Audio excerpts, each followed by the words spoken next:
Oh, hold on a second. It's probably me again. No sound. Oh, still we have a bit of a strange. Bear with me a second. If I mute myself. Yeah, when you mute it, I don't hear that. Okay, well, we'll go with that for this session because I don't know what I've done wrong, but somehow I've broken my laptop in the last 5 minutes. So I'll just, You know what? I'll go ahead. Like if everyone in the room, I think we have maybe one person can wait for us. I think it's gonna be good, Karen, if you rejoin. So because we want to have this like follow-up recording for everyone, or maybe Gotcha. even restart your laptop potentially. Yeah, apologies, guys. I'll be 2 minutes.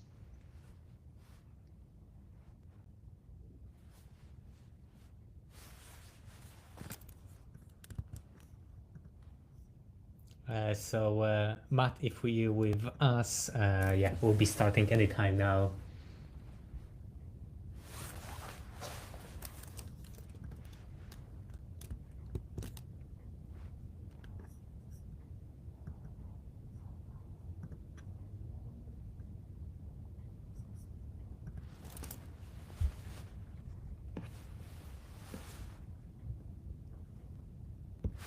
Mhm.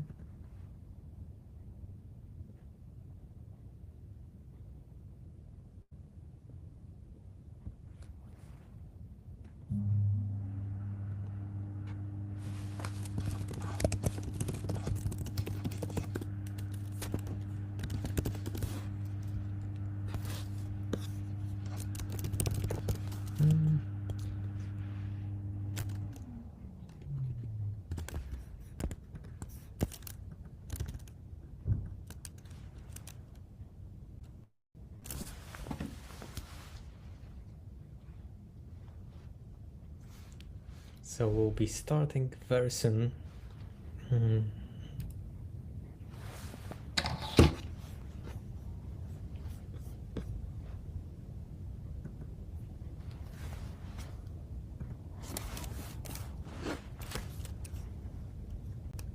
Hello. Hello, hello. Hopefully that's better. You know what? I hope that AI will remove this sound. I hope everyone can hear us okay. I've noticed that YouTube like put this conversation in different channel, which is strange. So I'm going to drop a message. We are live now. Can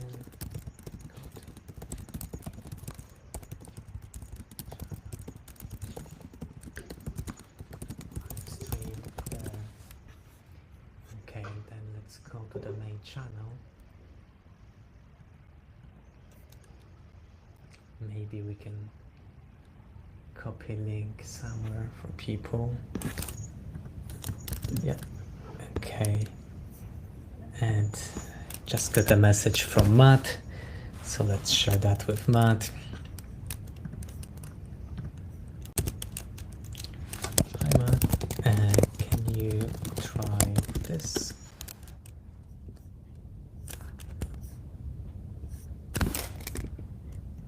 Okay. And great. So I just sent a message, and then let me just send one more message on YouTube. No worries.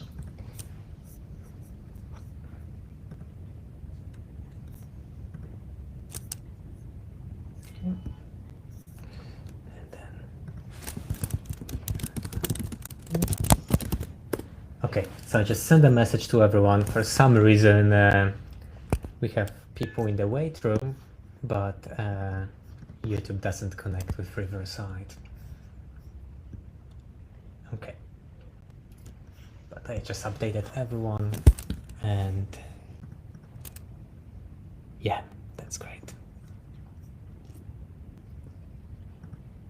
Let's see here.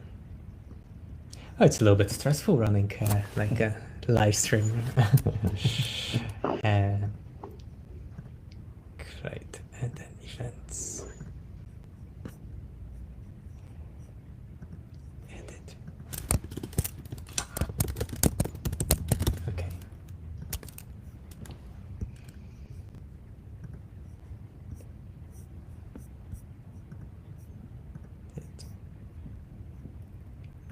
Okay, I did what I could to update everyone. I hope people will find the link. And we can start. So Karen, starting from the beginning, today's workshop, it's about go-to-market and growing your product. For people who don't know you, can you just give us a quick intro about who you are and what you do? Yeah, sure. Well, first of all, thanks for having me on, Arthur.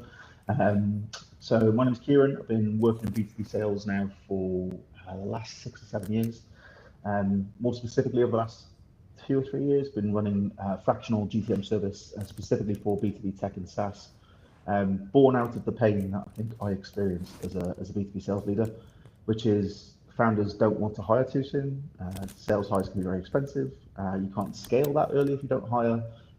So trying to manufacture that intersection between lead gen, demand gen, and RevOps is the way I like to position myself. So that's a little bit about me. Hopefully it gives you context as to why Arthur's invited me on, and keen to get stuck into all things GTM.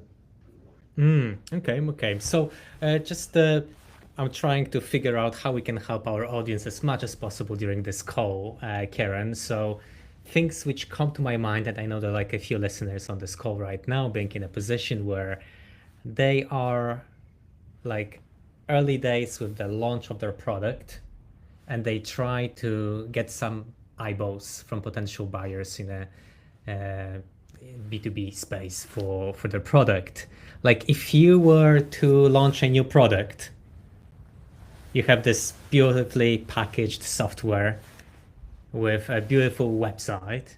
Like how do you bring customers? How would you bring customers if you were just to launch a new product?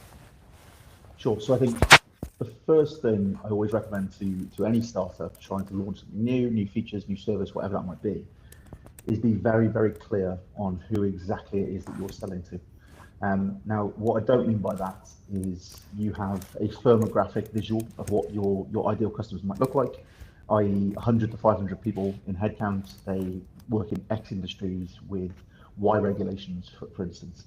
I'm talking about getting very specific on a person level to what it is they experience in their day-to-day that is physically painful a lot of the time. So rather than applying the broad stroke brush to lots of different companies, think about exactly one specific vertical that you can solve for straight away. Because one thing that I regularly see founders fall into the trap of is they build a product that they think is valuable and it can service, say, between 3 and 5 different industries. But unless you're really, really clear on exactly what industry that is, who the ICP is, and why they should care, you effectively create a message and a position which resonates with nobody because you're trying to resonate with everybody. So that's the long-winded version. So I think the short version of that is being really, really clear on exactly who it is that you're targeting and why that is, and being very disciplined with yourself on that. Because I think for lots of founders, you build a great product and you have a great marketing message and whatever it might be. But fundamentally, if you're targeting the wrong people at the very first instance, you're just burning bridges faster than you can operate effectively. So targeting and being really clear on your ICP is the very, very first step. And it's never what's the cheesy line? It's a journey, not a destination. It's kind of that with the ICP. It's never done. You're constantly iterating on top of it. So that was my first point, is being really clear on your ideal customers and why they should care about your product or service. And then the second thing is something that I call watering holes. So there's a it's somewhat famous framework based out of MIT. There's an entrepreneur called, his name escapes, Bill Owlet, and he coined this framework called the Disciplined Entrepreneurship Canvas. And what the deck is, DEC deck, is effectively a 1 to 24 step matrix on how to build a software business and all the things that you should care about. And it's iterative, and he gets you to think about it in a way that is a cycle rather than a one and done type motion. And a big part of that is watering holes. And by watering holes, it's effectively where do your ideal customers spend their time. For me, for instance, I work exclusively with startups and B2B tech, so my ICP lives and breathes on LinkedIn. So that's my watering hole. So being clear on who you're targeting, why that is, the value you can provide, And the next step to that is where are they spending their digital time? And that's how you can focus the demand generation piece to really tap into, I suppose, that activity that they're using day to day. So I have a question for you, Karen. Like a lot Sure. of questions. Like there'll be like Sure. an hour of questioning you. For most of people listening to us today, LinkedIn is the main platform to acquire customers, build those relationships, and people just are not like in most cases great with LinkedIn. It's hard to stay consistent, and know what to write about.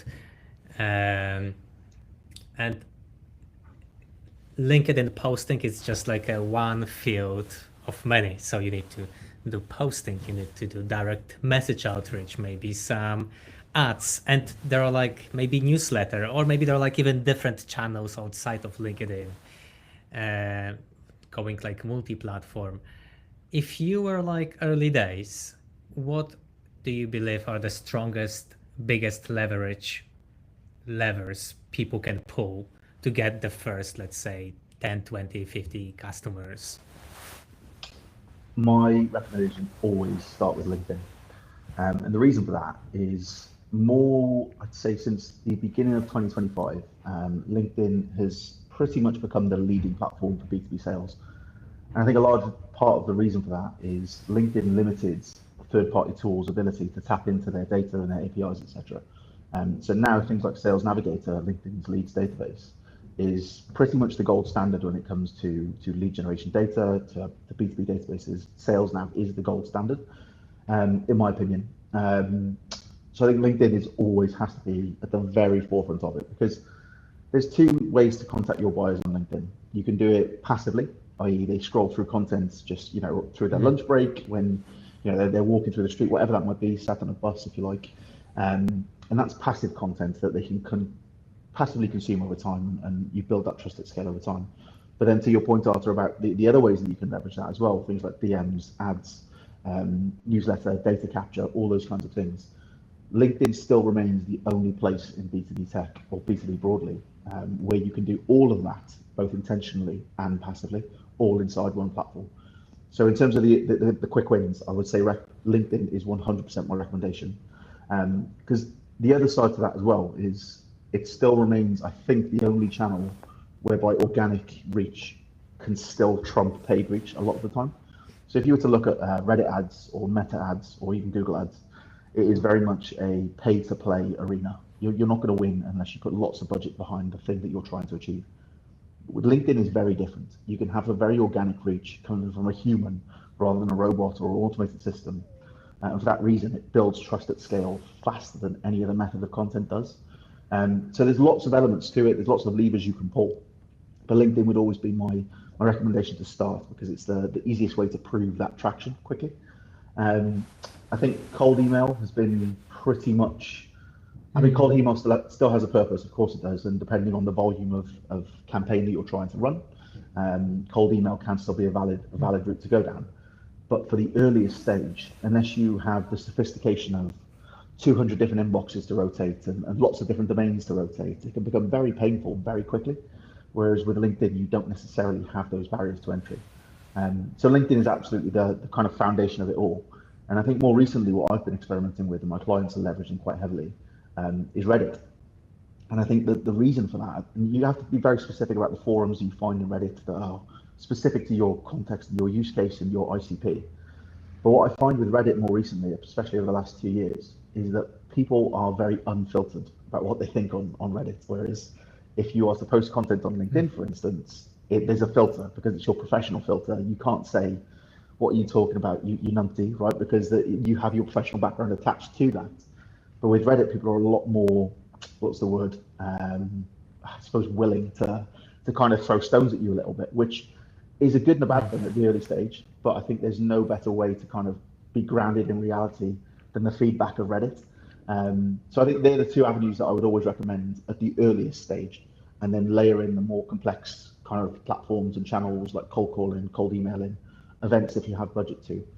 Later on, once you know that certain angle of message or your certain position that you've carved out via LinkedIn, once you know that's resonating, that's when it's time to layer in the other channels. And you can begin that multi-channel campaign that I guess is the gold standard and the goal for most companies. But at the early stage, onboarding those early users, LinkedIn is definitely the forefront of it. And when you run campaigns, how many LinkedIn accounts, like a business would need to run an effective campaign? Is that just one account of the founder, or maybe we need to use multiple accounts of a team? Like, how does it work? Both. Kind of both. Okay, and I'll walk you through why that is. So, to give you context, 3 of my clients at the moment, we are only running LinkedIn outreach from one account only. I've got a client starting in a couple of weeks where we'll be running 6 accounts, but they are very different stages. So the companies that I just mentioned, we are running one LinkedIn account, they are seed stage, approaching a Series A round, whereby they're kind of relying on founder-led sales, which they don't want to hire a salesperson at this stage, and founder-led sales is doing well for their trust and their credibility at scale. So at the early stage, often if it's dialed in and you know exactly who you're targeting and why that is, often one account can be enough. But then talking about my other clients at the moment who are going to leverage 6 accounts, they are a very mature company, almost at 2 million ARR, and they want to leverage 3 founder accounts and 3 sales team accounts to target very specific industry verticals. So they have a tool and technology that is broadly applicable to multiple verticals. And what they're trying to do with LinkedIn is make one founder the expert in X industry, another founder the expert in Y industry. So the role there is talk around the pains and challenges for those specific industries, and the outreach goes to those specific industries. So that's a very long-winded way of saying it very much depends on the stage that you're at. You can get great success with one founder account. There's nothing wrong with that at all.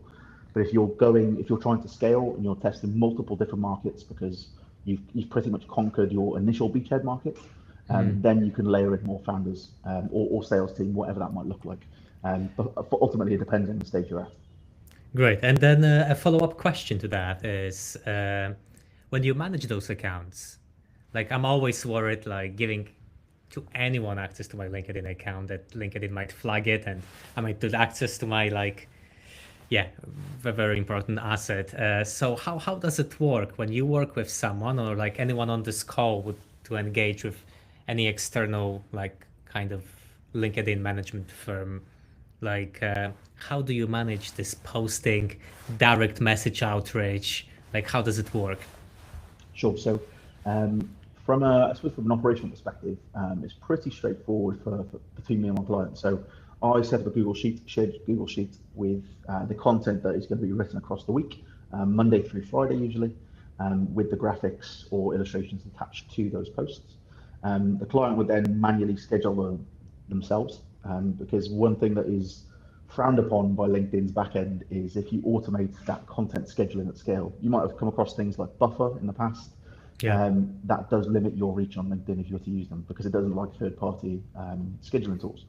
So my clients will always schedule it natively within the platform.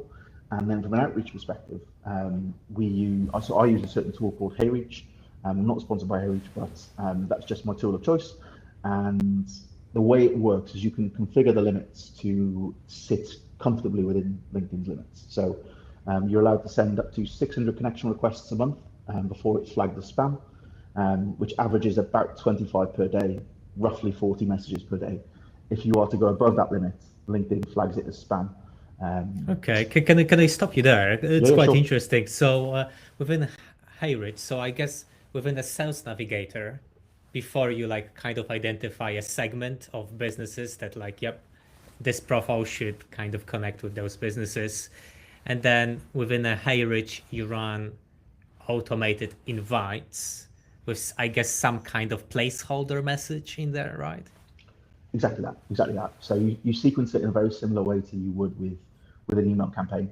The cool thing is with tools like HeyReach or Prosp or there's lots of them that exist, is you can automate how you interact with profiles as well.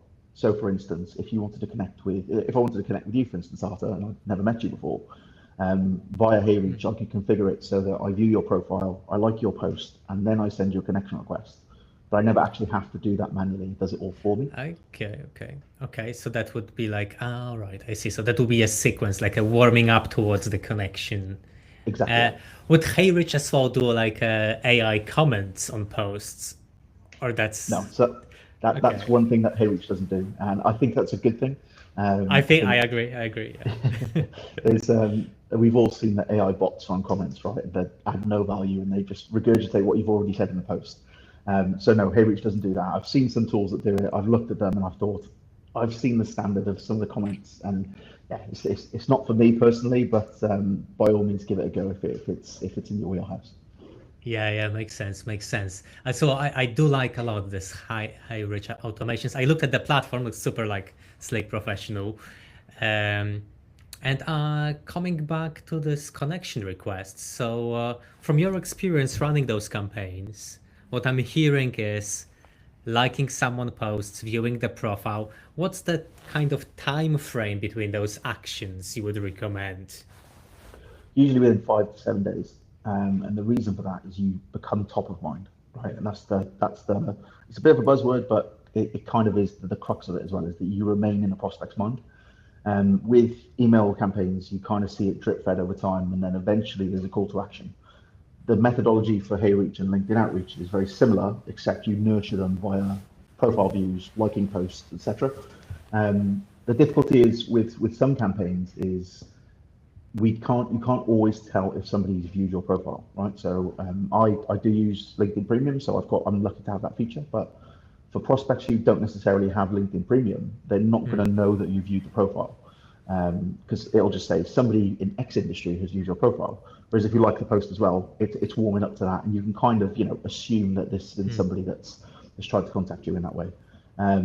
It's really effective, and I think one thing that I realised quite early on with LinkedIn Outreach is unless you do that warming up of the prospect, the connection rates drastically drop.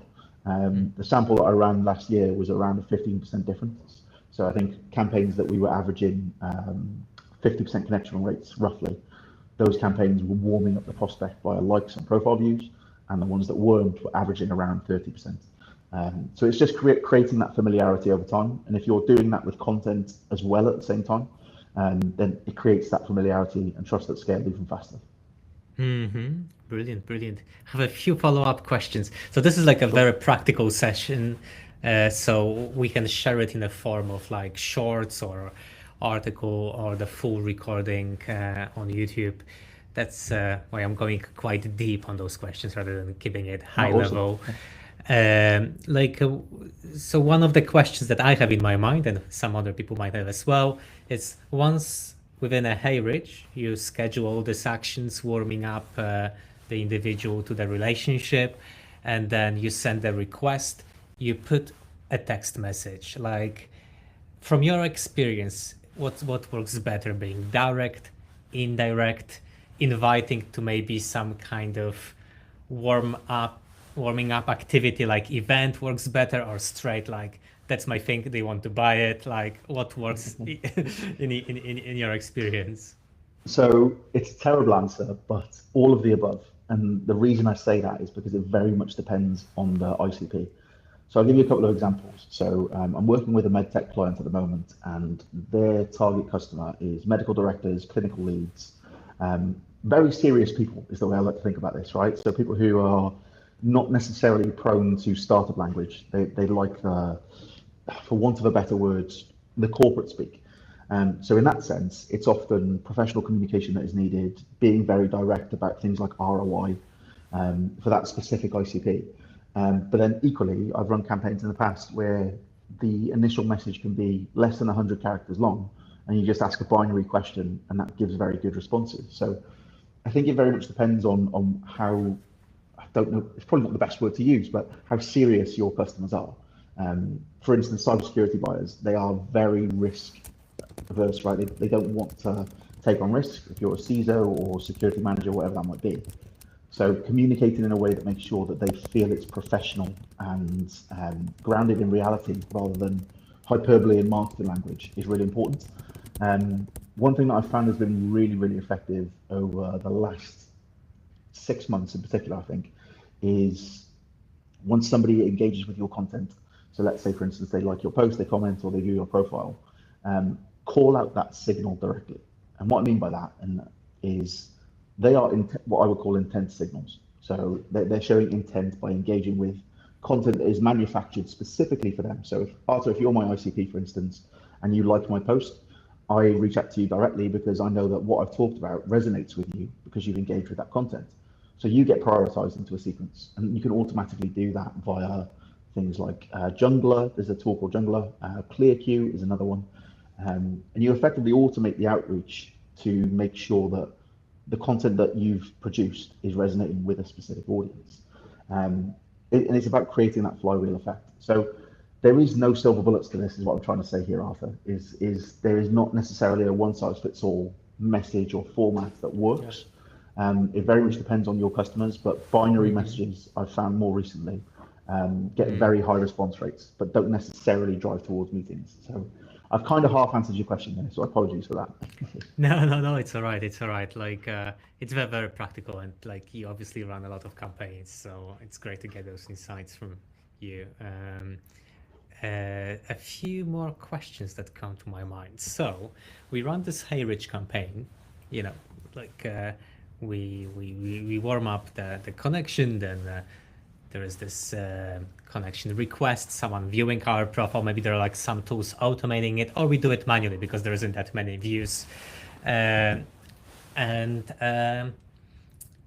What intrigued me last time we had a chat offline was running ads against those people. And how do you find and segment these audiences against whatever activity you run on LinkedIn? How does it work? Do you mean as in how do we define which audience we want to target by ads? Yeah, pretty much. Like I'm pretty new to LinkedIn ads, so that's...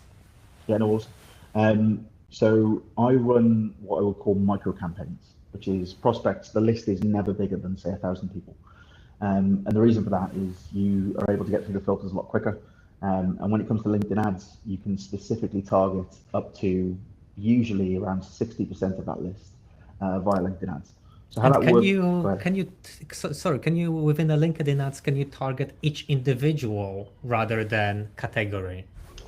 You can do both. So there's two ways to do it. You've got the company level where you can advertise via specific roles. So you have a list of companies, for instance, and you want to target the regulation manager within those companies, for instance. And then the other way you do it is through match rates via uploading contact lists. So if I have a list of 1,000 prospects, for instance, on a person level, you can upload that list to LinkedIn's ads campaign manager through the specific format that it gives you, with a view to try and match that audience. Now, there's lots of back-end, I suppose, ways that you need to engineer this to guarantee a higher match rate. The few that I use in particular are work email is the obvious one, LinkedIn URL is another one, personal email, and hashed email. Now, you can get these four things from tools like Freckle, which is a data enrichment platform. Clay is another example. And what you do by getting these domains and these URLs is effectively de-risking how likely it is that you won't get in front of that person. So again, after I use you as an example, you're on my list, for instance, and I want to advertise my services to you. I would upload your LinkedIn URL, your personal email, if I could find it via enrichment, your work email, and your hashed email, all within that contact list via LinkedIn ads, so that I can almost guarantee that the ad that I'm pushing to that audience is going to be seen by you at least once, twice, three times, whatever I want. And LinkedIn still remains the only platform in which you can do that, i.e. you've got a list of people you want to advertise to, and you do that with accuracy. What's really interesting about this space at the moment, and this has only happened in the last week, is Clay, who are probably the leading go-to-market platform for data, have just released something called Clay Ads, and they are claiming that you can reach up to 90% match rate with their platform, meaning that you can effectively build the list within Clay, advertise via LinkedIn through Clay, and it will guarantee 90% of your audience sees your ad, which is completely unrivaled to anything we've ever seen before. So it's an interesting development. It's very much a bit of a grey area, that's great, but exciting at the same time. Something that came to my mind with this, like it's almost like tactics territory. Yep. So would you recommend running ads on specific accounts before running a connection, or after Like how do you go about it? Or whether you at all kind of match those two things together, or they're just like independent? So they do merge together, but I like to do what I call a testing period first. So there's kind of three core elements to how LinkedIn works, right? You've got content, outreach, and ads. And the idea is to create this whole flywheel slash ecosystem around the three of them. But ads can be really expensive if you don't know what resonates with your audience to begin with. So the way that this works in practice is over, say, an 8 to 12 week period, we figure out, if that we being me and my clients, or if I was just to recommend this to the audience, for instance, go through an 8 to 12 week process of daily content, producing LinkedIn content via your founder account, and outreach. And after 8 to 12 weeks, you have a decent enough sample size to understand what message resonates and why that might be. So at that point, it makes sense to switch on ads because you're paying to scale, you're not paying to test. And my philosophy is never pay to test too early because LinkedIn ad budget can become very expensive very quickly if you're not careful.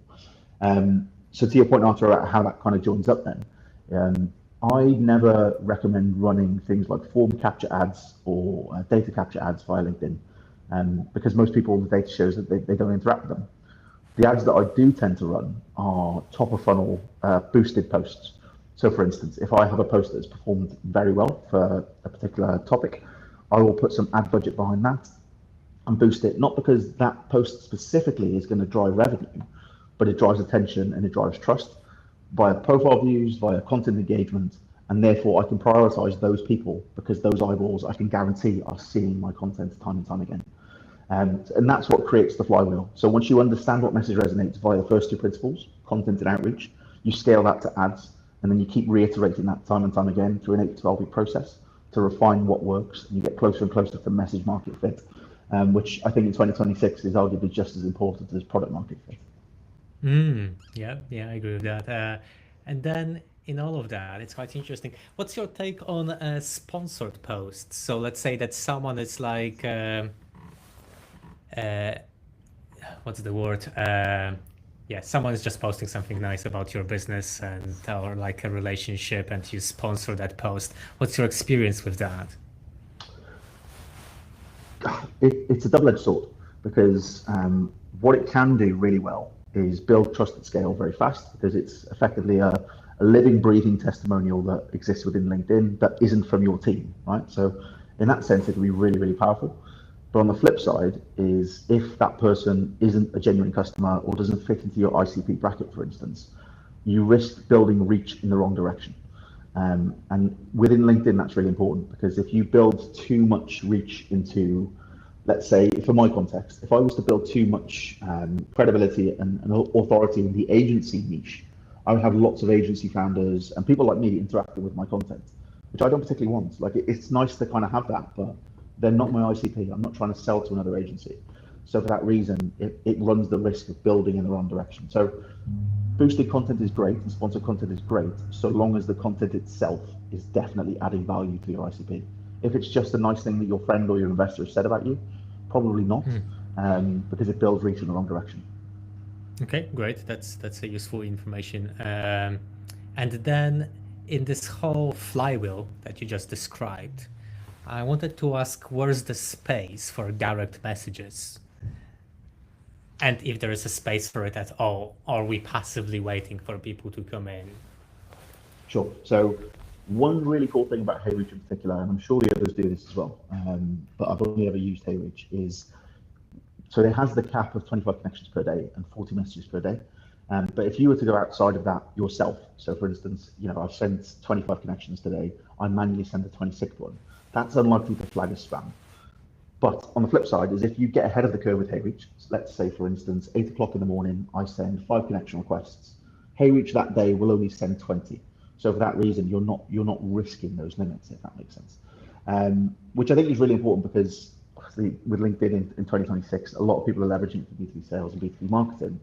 And I get the sense that they are on the lookout for teams who are trying to breach policy. So with your point about the DM data is that what you can do is still do that manual outreach, still do that manual DM.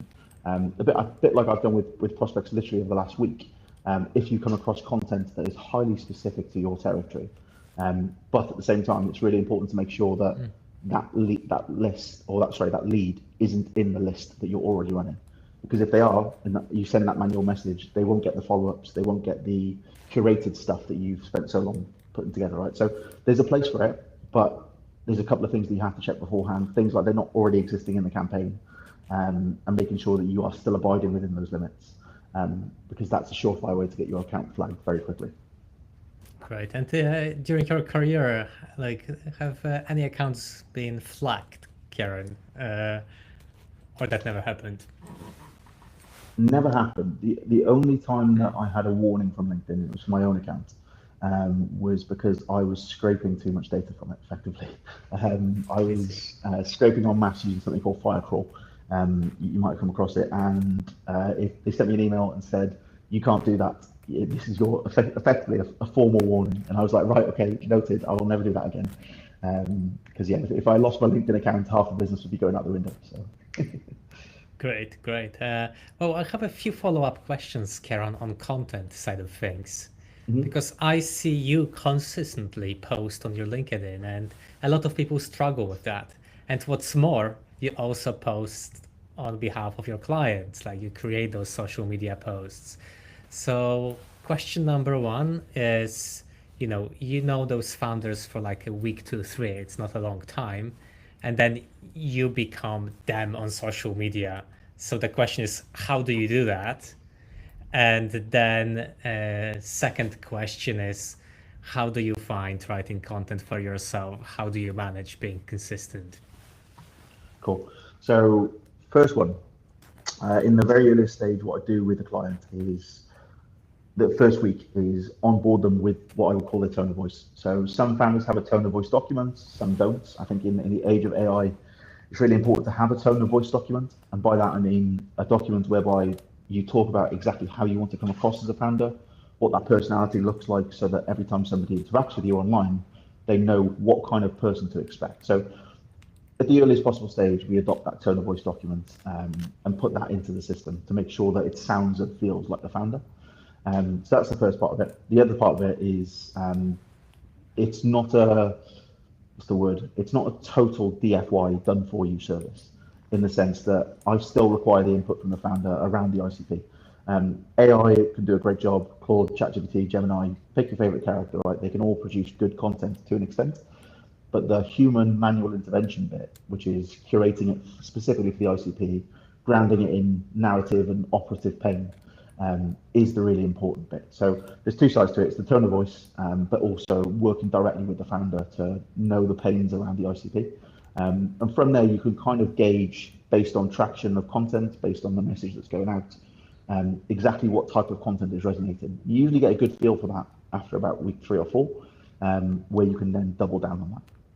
And then to your second question, Arthur, about how I produce content for myself, it's the same premise that I use for myself as I do for clients. The way I do this is I rotate 5 content pillars at a time. Now, if you're not familiar with the concept of a content pillar, what a content pillar effectively is a category of content.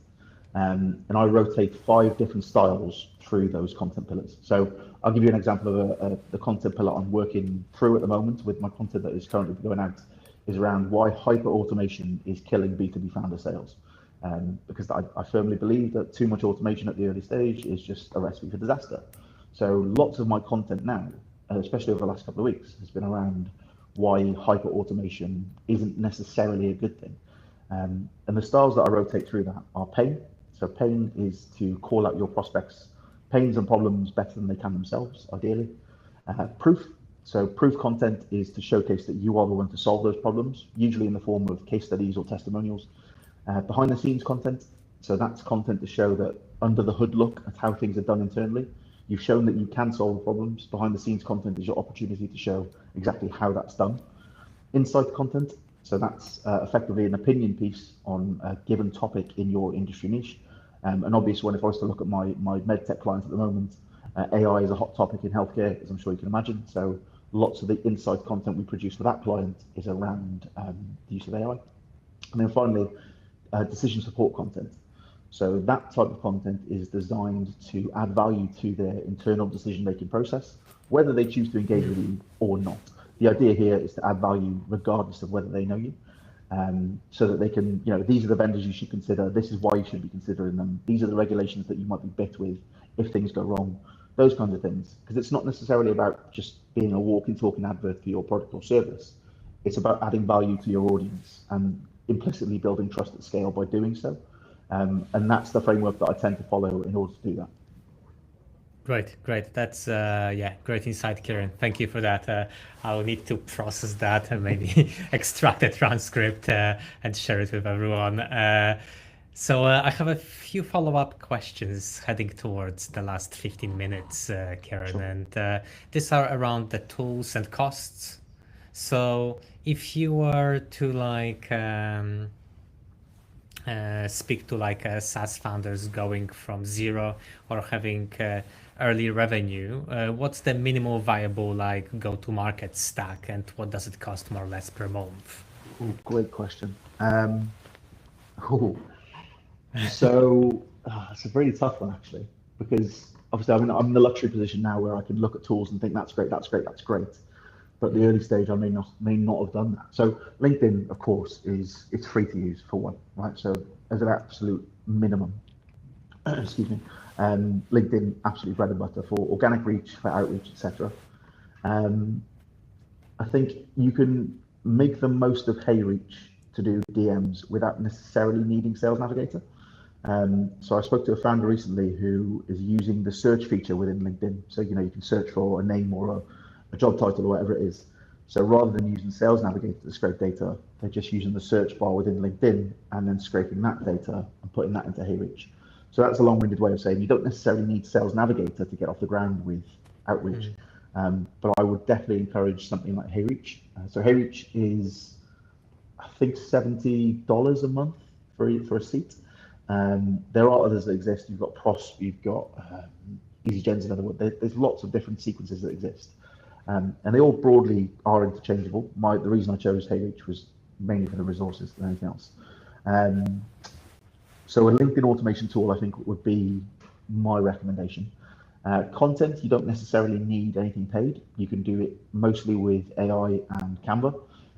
So all graphic design that I do is all within Canva. I did have Figma for a little bit, but I couldn't be bothered with the learning curve, if I'm being totally honest. So I stuck with Canva. But I have got friends who use Figma and they recommend that as well. And I keep telling them I'll convert one day, but just not today. So LinkedIn, Canva, an automated outreach tool of your choice, really.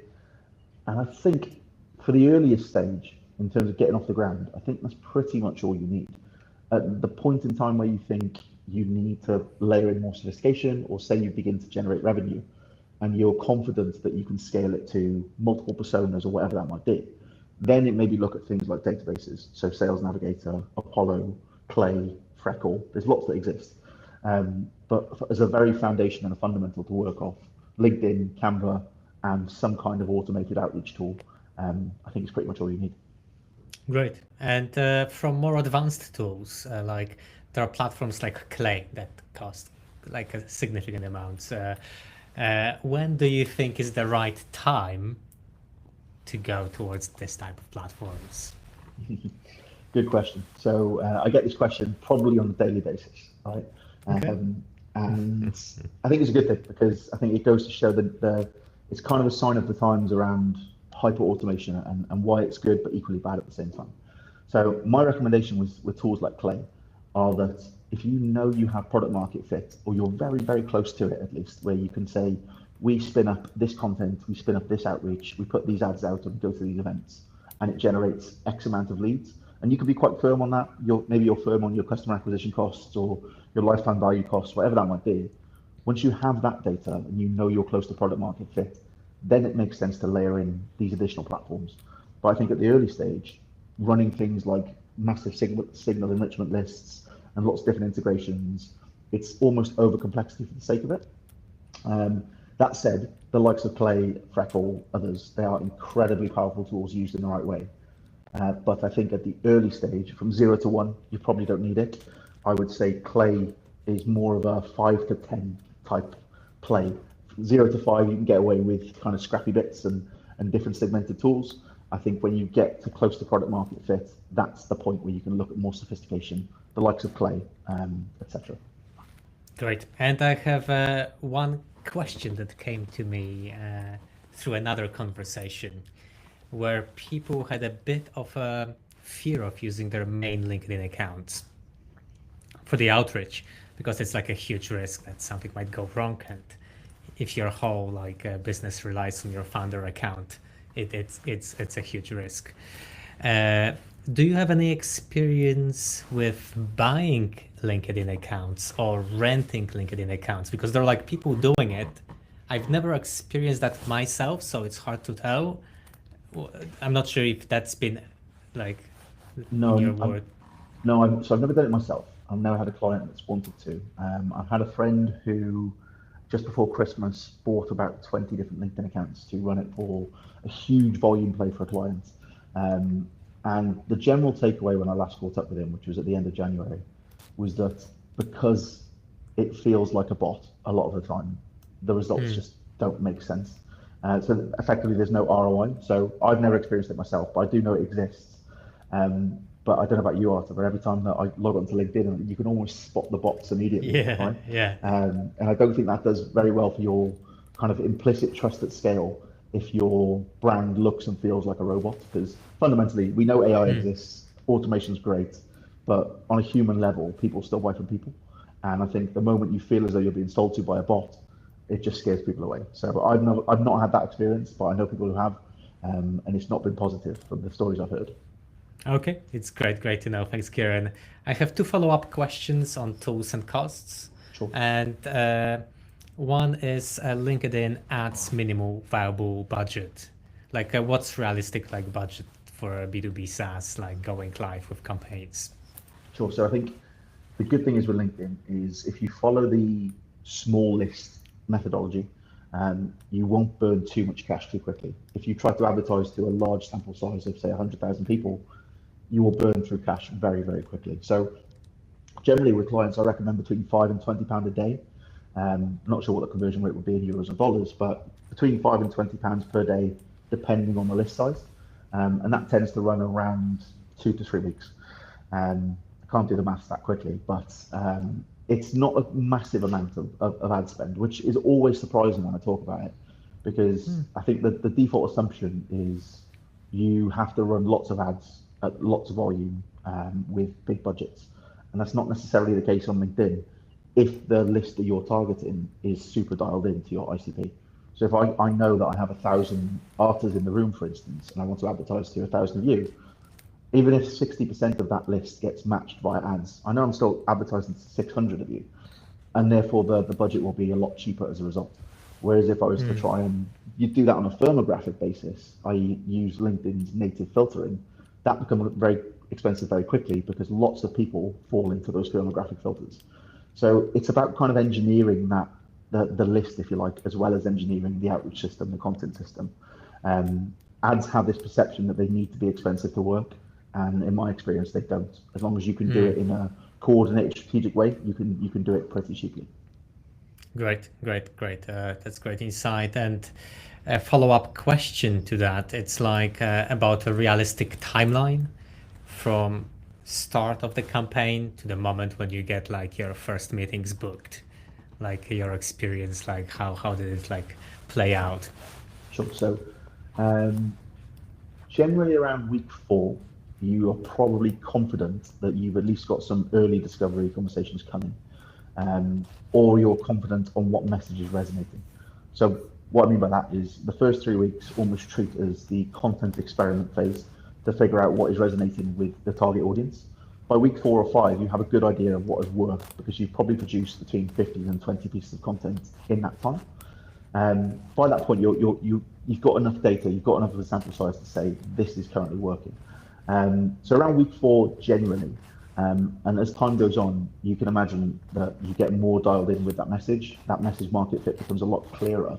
And typically by the end of those 12-week engagements that I run with clients, for instance, we can say, right, we're going to run this content pillar, we're going to run these types of posts because it's producing these amount of leads. To go back to my medtech example, I've been working with these guys since October, and we ran 2 12-week campaigns. The first 12-week campaign was around 20 to 30 meetings. This campaign that we've run, which finished recently, was around 80 meetings. Exactly the same premise, exactly the same engagement style, but we got closer to message market fit this time round, which made it easier to book those meetings. So the short answer is around 4 weeks, but expect it to get better as time goes on and you compound your learnings over time. Yeah, that makes sense. That makes sense. And then probably two closing questions, Karen. So one, LinkedIn is just like a one part of a lead gen system, visibility system, and there are like different platforms. Like some of them might be webinars, might be events, and there is a lot of data across multiple platforms. I wondered if you get involved in like somehow integrating the data from LinkedIn outreach and ad campaigns into a bigger picture of how the company kind of tracks their performance around lead gen. Yes And if and you no. do, how would you even go about it? Yes and no. So usually, so I've got a freelancer that I work with who he classes himself as the RevOps guy, effectively. So most of my clients that want that kind of infrastructure in place, I'll work with him to do the most part of that. So I kind of feed in the data, if that makes sense. He does the coordination. So I'm not going to try and sit here and pretend that I know exactly how to coordinate all those systems. He tells me what I need to give him. He puts it together. But I can give you a context for a client that I'm working with at the moment. So I think what you're talking about there, Arthur, is that I guess lots of these platforms exist in silos, right? They don't Yeah. necessarily pass through data together, which makes it really tough to have that single pane of view, single pane glass view of the outreach campaigns. So a client I'm working with at the moment, what we've basically done is they had an email system in place, they had a cold call system in place, and they weren't running anything at all. They had tools like Clay and HubSpot and a couple of others, but they were all very much siloed. So often you can get really complex with this and look at things like APIs and bring in something like Apify, for instance, and to connect the back end together. But sometimes it can be something on a much more simple basis that you just need effectively a one tool does it all stack for you. So what we did instead, rather than do that overhaul back end route with the APIs and stuff, we recommended that they leverage something like Lemlist or SalesForge, which basically is everything they had already, but condensed into a single platform. Because it simplified it for the team, it made sure that there was ownership for clear work streams. So that's the kind of, there's two ways to do it really. You can go the back end, which is implementing the APIs and making sure everything's connected and integrated, which takes a lot of time, and that's where I suppose the go-to-market engineer term has come from, is to engineer all of those platforms together. But the flip side of that is some teams don't necessarily need that complexity. So bringing in a tool like Salesforce or Lemlist, a multi-platform tool that can coordinate all of the above, but without the complexity, often that's needed too. So it very much depends on the use case, and there's no one-size-fits-all approach, I guess, is what I'm trying to say here. Great. Thanks, Karen. That all makes sense. Yeah. So pretty much, organizations, businesses, startups, they need to look for like a RevOps person to like get things together if they want to have a kind of visibility across multiple platforms. I think yes, especially when you layer in sophistication. If you're doing it with just LinkedIn, for instance, or just email campaigns, it can become quite simple to track that through the tools that you're using. But to bring them all together, yes, I think RevOps is especially as you become a more mature company, having a RevOps person is definitely recommended because it just makes it so much easier to have that single pane view of all your data coming in and out. Brilliant. What I wanted to finish off, Kieran, since we still have half an hour, I hope you're okay with that. Yeah, sure. I have like a few scenarios here. And those scenarios are typical types of businesses. Let me just bring that. So I have 5 scenarios here. One is about health tech SaaS doing around 600K. Another one is about someone posting consistently for 6 months. But I'll go with the scenario 3, and you tell me your take on that. Sure. So we are a 2-person DevTools startup, pre-revenue. We can't afford a fractional go-to-market partner yet. What's the DIY version of what you do? What can we build ourselves for around 500 a month? Oh, great question. 500 a month. Okay, cool. So what you can implement the same, I guess, the same system as what I'm describing here. So let's take a 12-week process. Let's assume, so we go month one, month two, month three. Month one, I would recommend getting very, very specific with your ICP as soon as you possibly can, down to the nitty-gritty detail. That is what keeps them up at night. What are they banging their head on the laptop about today, right? It's not just the problem broadly that you solve, it's what is really causing them a headache. So getting really specific on your ICP. Breaking that ICP then into micro segments, whether that's based on a vertical, headcount, lots of different things. There's lots of work that goes into that, but segmenting them as best you can so that the message that you do send is highly contextual, highly specific, and not just a spray and pray tactic. So that would be my first recommendation, is getting really clear on your customer why. After about week 2 in that process, then I would say to start leveraging LinkedIn content heavily and lean into the process that I described earlier. So around 5 content pillars, roughly. So those categories of content that your customers will care about. Rotate those 5 styles that I mentioned earlier through those categories, and you can lean on AI to do this. For instance, if I talk about the health tech example again as earlier, only because I'm working with these guys today, we talk about things like, when I spoke to a medical director last Thursday, he said X, Y, Z. And you can apply that same narrative format to pretty much any B2B context. So around week 3 or 4, start leveraging LinkedIn content heavily, organically. Don't look at ads at the moment. From there, if you've got 2 founders, I would recommend both of you owning kind of separate content pillars and talking around those specific topics. Around week 5 or 6 then, so that's after roughly 4 weeks of content, that's when I would encourage you to start reaching out.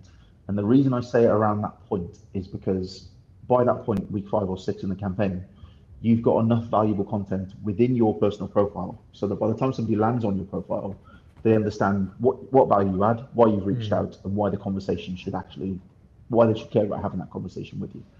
And you can run, that takes about, assuming you run 600 prospects, that'll take about a month to run. So that's another 4 weeks. And on top of that, you can iterate on the content at the same time. So figuring out what is resonating with your audience, getting in those early meetings and discussions to bounce those ideas off. And the most important thing that I would recommend with those early meetings is any objections or anything that feels a little bit uncomfortable about what your prospect is saying, document all of that and turn it into content. Because if your prospects are already feeling those pains and they're willing to say that to you on a call, you can guarantee that your other prospects who are on LinkedIn are also going to feel that same pain. So having that documented and turning it into content can be just as powerful. So that takes you to around week 10, 11. At that point in time, you can look at whether it's worth scaling this to ads. If you know that your content is producing a certain amount of leads, or you can guarantee that it's going to get X amount of traction, and your outreach messages are converting into meetings, by that point in time, it would make sense to turn on ads and boost the posts that are already performing well. Because the key detail with LinkedIn is, as I said earlier, it's not a pay-to-win platform. If you're not already performing well organically, you will not perform well paid. It's as simple as that. Whereas with Meta, Google, pretty much any other ad platform, the more money you put into it, the more likely you are to get your eyeballs on the content, right? LinkedIn doesn't work in that way. So that's why I always say to prove the 2 concept first with content and outreach, then scale to ads. And you can do that in the 12-week process. If it doesn't make sense to switch on ads after 12 weeks, that is absolutely fine. You go again and you restart the process with defining the ICP really specifically, getting really kind of granular with how you break those down, and repeating the same content outreach approach. And for £500 a month, you can do that with HeyReach. That will cover 2 seats on HeyReach. That will cover your Sales Navigator database, as well as Canva Pro if you really need it. So yes, I think that's how I would run it if I was on that budget. That's a great advice. Karen, just one last question on those 2 developers. Would you recommend to run ads, let's say this week 12, any other type of ads than boosted posts? Not typically. So I haven't run a data capture ad or any other format for that matter since probably March last year. And the reason for that is when people feel as though they're being sold to, they're kind of turned off by it, right? We all have that human nature where if we feel as though someone's pushing something towards us, we don't want to see it. Whereas if you're boosting content and boosting sponsoring posts, often that's because the content itself is already good because it's performed well organically. So it never feels like a sell. It never feels like you're trying to start a sales conversation. It just feels like you're trying to add value via content. So for that reason, I never recommend doing any other ad format than boosting posts. And also it's the cheapest. So it's probably the most valuable while also costing the least, especially if you manufacture the list in a way that is smart rather than having that big spray and pray tactic. So it's a fine balance to strike, and it's often, it feels a little bit, I think with LinkedIn ads, there's so much you can do. It almost feels as though why aren't you leveraging everything else? But of all the campaigns I've run in the last 18 months, the best performing campaigns time and time again are the ones that only rely on sponsored or boosted posts. And I don't think that's a coincidence, really. Brilliant. Thank you, Kieran. And the last closing question. Is there anything else you'd like to share with people listening to shorts or long form that I might have not asked you yet about? Something that could be really important for those SaaS businesses to get more traction, more leads, grow faster? Like what your recommendation would be? Absolutely. So it sounds, every time I say this to a client, it sounds bizarre, right? But be a human. And I know in the age of AI, that is probably frowned upon. But I think if you look at the high performing content on LinkedIn consistently, yes, you see the regurgitated AI nonsense that they've replaced the marketing team within a 500K marketing team in 2 weeks or whatever it is. I'm not talking about that stuff, right? I'm talking about being human to the point where you have a personality. If you look at my content on LinkedIn, for instance, I am quite close to the bone in some of the stuff I say. I'm not afraid to offend people. I'll quite often call out industry incumbents, and I think that plays into my brand because my personality is I'm going to challenge things, and I think that's absolutely fine. So I think if you're an early stage founder, the temptation is to be this ultimate professional where you need to be super rigid all of the time and kind of show up in a suit and in a tuxedo, whatever it is, right? But the reality is people buy from people, and the more you feel like a person and there's a personality and something that they can kind of interact with on the other side of the screen, that's going to serve you so much better than any rigidity or kind of formal work that lots of B2B founders fall into at the earliest stage. So be a bit cheeky, be a bit human, be funny, have a personality, be anything but corporate and be anything but boring. Because in the startup world, that will not cut through the noise. And fundamentally, that is what you're trying to do at the earliest stage. And without having that personality to go with it, you're going to find it very, very hard to cut through that noise. Great. Thank you, Kieran. Thank you for that. And thank you for your time today. I think that's all for now. We have a few listeners with us who stayed throughout this call. So thank you for your time. Thank you for listening. And we're going to upload this video to the community, and it's going to stay here on YouTube. So you can always rewatch, re-listen. And yeah, thank you for your time. Thank you, Kieran.